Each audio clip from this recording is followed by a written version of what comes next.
Sébastien Poupouché, bonsoir. Bonsoir Vincent. Alors, sur ces définitions-là, laquelle vous correspond? Mais vous en avez une à vous. Je ne me souviens pas par cœur, mais plutôt la deuxième où on parlait de passion. Il me semble que ce point est extrêmement important dans l'entrepreneuriat. On peut être passionné par le commerce de détail. Oui, on peut être par passionné. Les chips et les poulets. On peut être passionné par ça. Alors, je vais tout de suite commencer par une anecdote. Lors de la reprise de mon deuxième magasin, on m'a dit, je suis arrivé, j'avais déjà 8 ans de moins, quoi. Puis on m'a dit, oh mon Dieu, je ne pensais pas que ça allait être un jeune comme ça. Je voyais un vendeur de pommes de terre avec une blouse bleue qui allait venir reprendre mon magasin.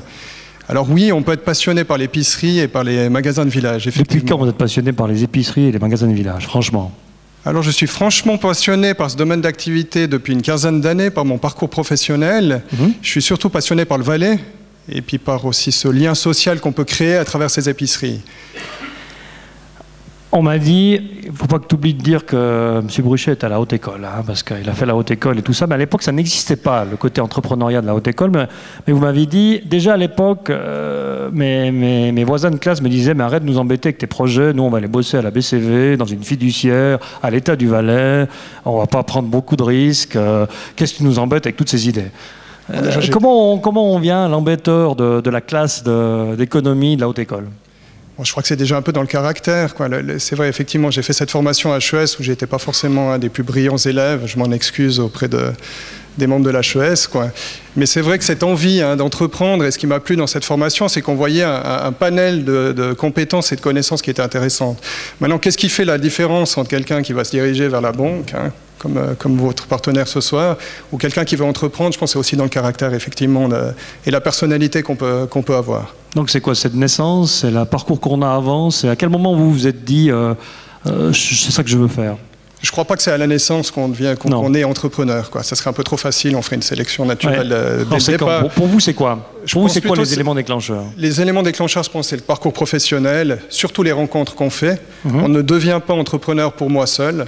On devient entrepreneur par des rencontres qu'on fait, par de l'expérience qu'on acquiert, et puis par notre parcours. Je pense que c'est au fil du temps que tout ça se met en place, quoi. Certainement qu'il y a des caractéristiques, des qualités peut-être humaines ou autres qu'il faut avoir pour être entrepreneur par rapport à quelqu'un qui ne souhaite pas entreprendre. Mais c'est vrai que c'est surtout ce parcours et ces expériences, et aussi les rencontres qu'on peut faire durant nos expériences. Alors vous sortez de la haute école, au début vous n'êtes pas entrepreneur, vous allez bosser chez PAM, je crois que c'est ça. Puis vous êtes chez PAM au moment où c'est racheté, et puis là, vu de l'intérieur, vous vous dites « Ouh, ça va pas durer très longtemps. Oui, il faut que je me positionne, parce que là peut-être qu'il y a quelque chose à faire ». Est-ce que c'est un peu réducteur la manière de résumer? Bon, j'ai quand même apprécié pendant 2 ans avec la nouvelle direction pour voir comment ça se passe. Ça n'a pas été si vite que ça. Mais effectivement, est né de la perte de certaines valeurs. Et je crois que de nouveau, être entrepreneur, c'est aussi transmettre des valeurs. Et là, je les voyais disparaître. J'avais fait un apprentissage chez PAM, ça faisait 15 ans que j'y étais. Et je voyais qu'on perdait des valeurs. Lesquelles? Pour moi, des valeurs humaines, sociales, de ne pas oublier que c'est des points de rencontre, de ne pas oublier qu'il y a du personnel qui y travaille, qu'il n'y a pas de certitude, des remises en question constantes, et qu'il n'y a pas un modèle prédéfini qui fait qu'on réussit ou qu'on ne réussit pas, et puis aussi qu'on doit motiver ce personnel-là. Et ça, on était complètement en train de le perdre, et c'est vrai que j'en ai vu un marché de niche suite à cette expérience. Comment ça se passe, le premier magasin? Vous en avez 29 aujourd'hui, il y a 150 employés dans tout le Valais, alors que partout on parle de taille critique, de surface commerciale, en disant en dessous de telle surface, on ne peut pas les prendre. Comment se passe le premier achat de magasin, et c'est là que vous devenez entrepreneur? Entre l'idée et trouver le premier magasin, il s'est passé un certain temps, parce qu'il fallait le trouver. Mon critère, il était assez simple, il fallait un village qui était assez bien placé en Valais, où il y a une population qui était croissante, et j'étais le seul acteur dans le village. Et là, j'ai eu l'occasion de reprendre le magasin de Bramois, qui était à l'époque sous Casino, historiquement Magro. Donc ça a été déclencheur effectivement par ça, et ça correspondait à tous les critères que je m'étais fixés. Seul dans un village, population croissante, et qui fait que si là, j'arrivais pas, c'était pas possible d'y arriver. Et à quel moment vous vous êtes dit, c'est bon, j'arrive? Après combien de temps? Après 6 mois? Après 1 année? Après combien de temps? Après 2 semaines? Alors vous ne dites pas vraiment ça quand vous vous lancez. Quand je me suis lancé en 2008, je me souviens très bien, ma femme était enceinte de notre 2e enfant. On venait d'acquérir une maison. Vous ne dites pas, je vais réussir. Vous réussissez forcément, quoi. Parce qu'il fallait que je mange. Voilà. Il n'y a pas de doute par rapport à ça. Non, il n'y a pas de doute. C'était sûr que vous auriez 29 magasins, que maintenant vous avez un actionnaire français avec vous et tout. C'était sûr de ça. c'était 10 à 15 magasins. 10 à 15 magasins. En tout cas, cette étape, elle était sûre. Voilà. La seconde, elle est venue par après. Mais la réussite sur le premier magasin, j'en étais persuadé. En tout cas, j'ai fait tous les efforts. Et quand vous avez vraiment, entre guillemets, faim, quoi, vous n'avez pas le choix de réussir, hein, c'est là que vous êtes bon, quoi. La difficulté, après, en grandissant, c'est de réussir que les employés et le personnel aient autant de hargne que vous lors du lancement. Et ça, c'est là où ça devient difficile. Le plus gros risque que vous avez pris, c'est quoi? C'était pas au départ. C'était pas au départ? Non, c'était pas au départ. C'est quoi? Un peu tous les matins. Ah. Au réveil. Tous les matins? Oui. Mais le plus gros? Ouais, des fois le soir. Parce qu'il le magasin le plus difficile à reprendre, c'était lequel? Sur les 29? Certainement Crans-Montana, par son positionnement aussi différent, parce qu'on a une gamme de produits différente. C'était un challenge qui était nouveau pour nous aussi. Donc ça sortait un petit peu du modèle. Effectivement, c'était un des risques sur les 29 magasins qui était un peu plus important. Alors pourquoi vous réussissez à reprendre des magasins de village, puis pourquoi les autres quittent ces magasins de village? Les mauvaises langues disent c'est parce que, de toute façon, Edelweiss ils des communes qui ne veulent pas perdre leur magasin, puis à un moment donné ou à un autre, il a des conditions que personne n'a. Qu'est-ce que vous dites là-dessus? Bon, il ne faut pas trop écouter les mauvaises langues, quoi. Je crois de nouveau, on revient sur la définition de l'entrepreneur au début. Je crois qu'il y a une passion de ma part vraiment d'entretenir ce lien social qu'est un magasin. Aujourd'hui, ce n'est pas compliqué, vous pouvez avoir de l'alimentation partout. Il y a une offre qui est abondante, vous pouvez vous faire livrer l'alimentation jusque chez vous, donc ce n'est pas suffisant de faire que des magasins. Il faut faire un service supplémentaire, un accueil supplémentaire avec le personnel, offrir quelque chose de plus. Et cette passion, c'est à moi à la transmettre avec des valeurs qui sont fortes dans l'entreprise. Maintenant, le soutien des communes, je me souviens très bien, sur les premiers magasins, il y a 8 ans en arrière, les communes ne voulaient pas soutenir. On n'en parlait pas. Vous étiez plutôt un entrepreneur, démerdez-vous, c'est à vous à chercher du financement, c'est pas à nous à le faire, quoi. Et au fur et à mesure, en voyant que le projet avait du sens d'un point de vue social, d'un point de vue économique aussi, parce que finalement, si on perd le commerce, on perd le café, on perd aussi les entreprises qui sont locales dans les villages, et gentiment, les communes ont aussi adhéré au projet Edelweiss Market. Donc je pense que je suis effectivement tombé à un bon moment aussi par rapport aux besoins politiques et des communes, et fournir ce service de proximité que je peux offrir. Est-ce que quelque part, ça vous bloque en disant vous ne pouvez pas faire plus de chiffre d'affaires que tant dans ces communes, parce qu'à un moment donné la commune va venir vous dire bon, démerde-toi Sébastien, c'est bon, là ça tourne bien, il y a plein de clients, on revoit les choses. Non, le rapport avec les communes il est le même qu'avec tous mes partenaires, que ce soit fournisseurs ou autres. On essaie d'avoir un rapport de confiance sur le long terme. Et je ne crois pas, non, aujourd'hui je n'ai pas de pression à dire mon Dieu, je ne dois pas faire de chiffre d'affaires. Je suis un entrepreneur, je veux faire du chiffre d'affaires, vous pensez bien. Est-ce que vous avez dit souvent non à des reprises de magasins? Oui, j'ai souvent dit non. Oui. Oui. Non. Dans quelles oui. Oui. Dans quelles conditions vous dites non? Ou on ne va pas voir un Edelweiss Market? Alors on ne verra pas un Edelweiss Market où le modèle Edelweiss Market ne peut pas être déployé, et surtout où moi je n'arrive pas à appliquer mon business model avec les coûts de structure que je dois avoir.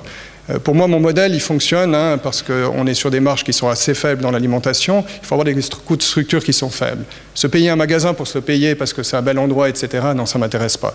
Il faut que ça corresponde au business model. Après, il faut aussi que je puisse, à l'endroit où je développe mes affaires, avoir la capacité de défendre mes valeurs et ce que je fais. Quand on est entrepreneur, est-ce qu'à un moment donné, on se dit stop? Là, je ne peux pas aller plus haut. Si je vais plus haut, c'est trop dangereux et je vais me casser la figure. À un moment donné, vous avez 29 magasins. Est-ce que Edelweiss Market aura un jour 40 magasins ou est-ce que vous vous dites, là, c'est la frontière à pas franchir? Alors, quand vous commencez comme ça puis que vous grandissez, à un moment donné, c'est ce que j'ai vécu, vous l'avez transmis Vincent dernièrement dans la presse, à un moment donné, vous vous dites, très bien, je vais rester sur mes acquis, je vais préserver ce que j'ai construit, puis on va en rester là.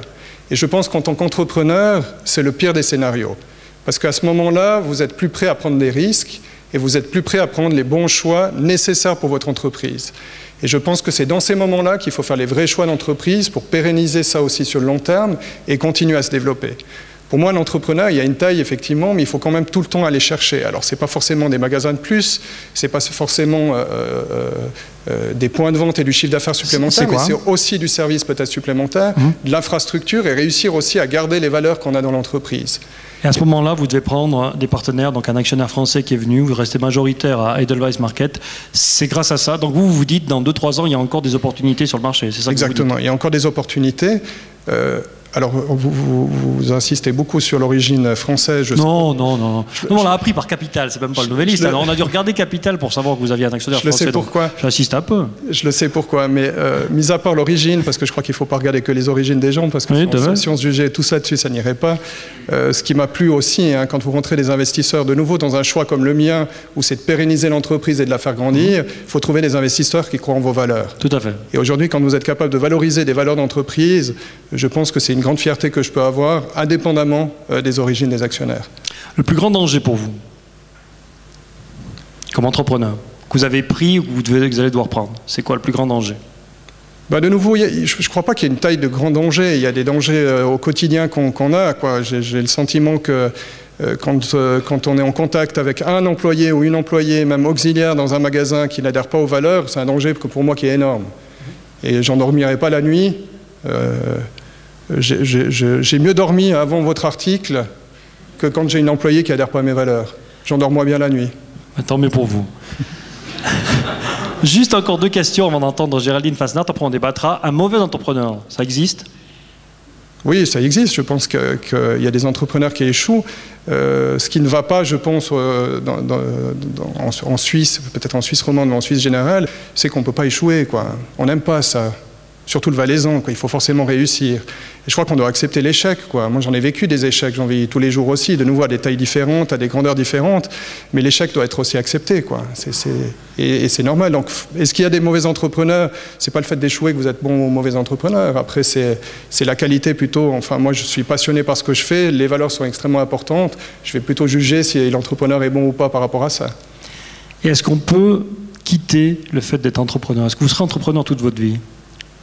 Vous dites, je vais vendre tout ça à une grande chaîne et puis je vais profiter de tout ça. En tout cas, je ne serai plus jamais employé, ça j'en suis quasi certain, quoi, parce que j'ai un besoin d'entreprendre qui est constante. Le projet de tout vendre, je n'aurais pas rentré des actionnaires pour continuer à développer mon enseigne.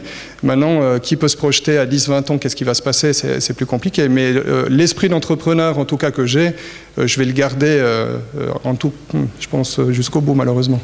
Un entrepreneur gagne bien sa vie?